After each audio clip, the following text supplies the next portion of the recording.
Welcome back, Cyber Explorers. It's Alfie, and in this video we'll explore together with this step-by-step guide how to connect to an SSH server from a Windows machine. So without further ado, let's get right into it.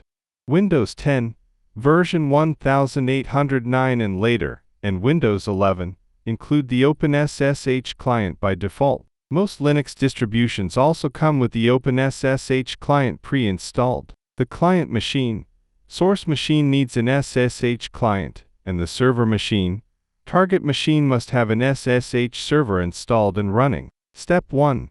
Check SSH installation. Client machine. Verify SSH is installed.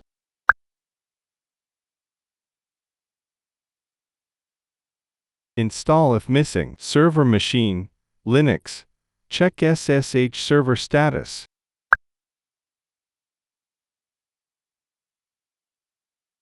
Windows, open PowerShell and run.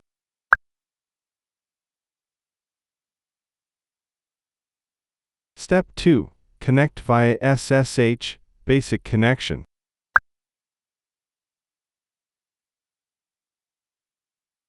Enter the password when prompted. Connect using specific port.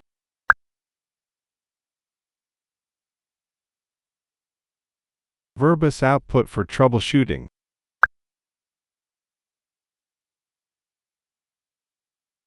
Step 3. Use SSH key authentication.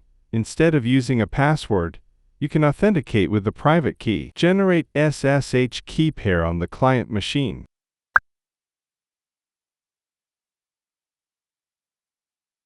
Once you generate your SSH key, you'll have private key.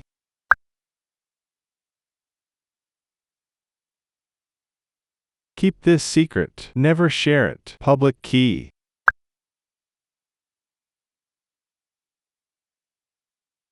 This is what you copy to the server for authentication. Copy the public key to the server machine, Linux server.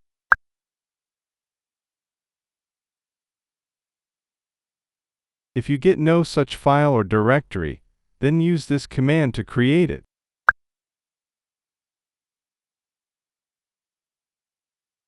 And try again. Windows server, manual copy, client machine.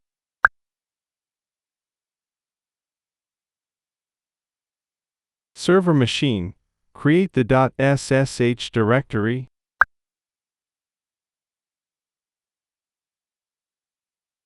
Create the authorized keys file.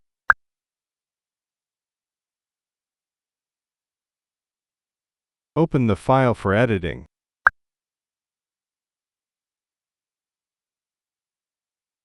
Add the SSH key. Copy the contents of the ID or SSH file. Paste them into the authorized keys file. Save and close the file. Configuring system-wide SSH keys. Navigate to the C Program Data folder. Open C Program Data in File Explorer. Locate the SSH folder. If you don't have permission and it's needed, grant access to your user account. Move the authorized keys file to the SSH folder.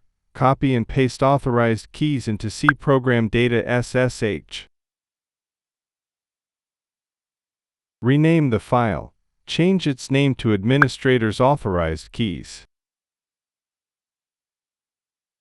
Step 4. Configure SSH for quick access. Edit SSH config file.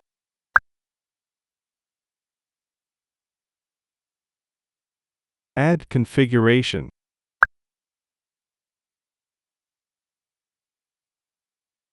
Ensure to name the saved file as config without any other extension. You can do that by typing config with quotation marks. And in the save as type, select all files. Step 5. Connect using SSH key. Run.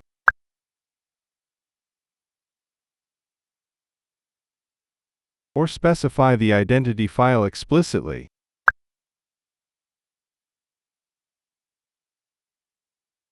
Reminder: replace username, target IP address, and your user to match the correct details in your case. Note: you can customize my server by changing it to any name you prefer. This alias helps simplify SSH commands, making it easier to connect to your server with a short, memorable name. That's it. Secure, password-free SSH access is now set up. If anything doesn't work, try SSH Verbus for troubleshooting. And that's it for today. If you found this video helpful, please give it a thumbs up, consider subscribing, and don't forget to activate the notification bell so you won't miss out on any new uploads. Thank you for watching. Until next time, see you later.